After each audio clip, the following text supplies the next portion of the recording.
ലോക്സഭാ തെരഞ്ഞെടുപ്പിൽ ബി.ജെ.പിക്കേറ്റ തിരിച്ചടി വിശദീകരിക്കാനാകാതെ സംഘപരിവാർ. നരേന്ദ്രമോദി അടക്കമുള്ള നേതാക്കളുടെ അഹങ്കാരമാണ് പരാജയ കാരണമെന്ന നിലപാടിൽ നിന്നും ആർ.എസ്.എസ് മലക്കം മറിഞ്ഞു.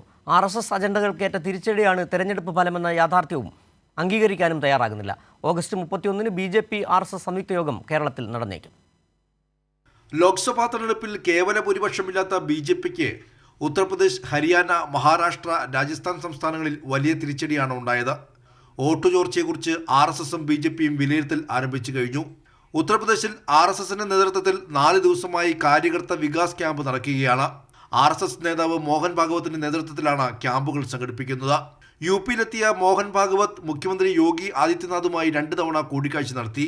തെരഞ്ഞെടുപ്പ് പരാജയമടക്കം ചർച്ച ചെയ്തു.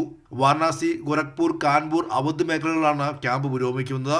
യു.പിയിൽ ബി.ജെ.പിക്കുള്ളിലെ ഭിന്നതയും പരാജയകാരണമായെന്ന വിലയിരുത്തലാണ് ഉയർന്നുവരുന്നത്. പല മണ്ഡലങ്ങളിലും സിറ്റിംഗ് എം.എൽ.എമാരും മന്ത്രിമാരും പ്രചരണത്തിൽ സജീവമായില്ല.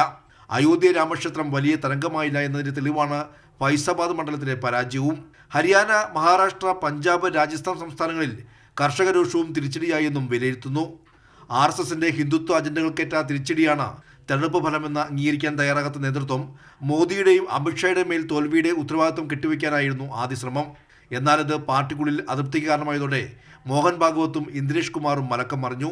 ഓഗസ്റ്റ് 31 മുതൽ സെപ്റ്റംബർ 2 വരെ ബി.ജെ.പി ആർ.എസ്.എസ് സംയുക്ത യോഗം ചേരും.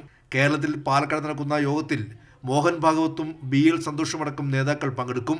ഈ കൊല്ലവും അടുത്ത വർഷവും നടക്കാനിരിക്കുന്ന മഹാരാഷ്ട്ര, ഹരിയാന, ദില്ലി, ബീഹാർ, ജാർഖണ്ഡ് സംസ്ഥാനങ്ങളിലെ നിയമസഭാ തെരഞ്ഞെടുപ്പ് മുന്നിൽ കണ്ടാണ് അടിയന്തര യോഗങ്ങൾ നടത്താനുള്ള സംഘപരിവാറിന്റെ നീക്കം. കൈരളി ന്യൂസ്, ദില്ലി.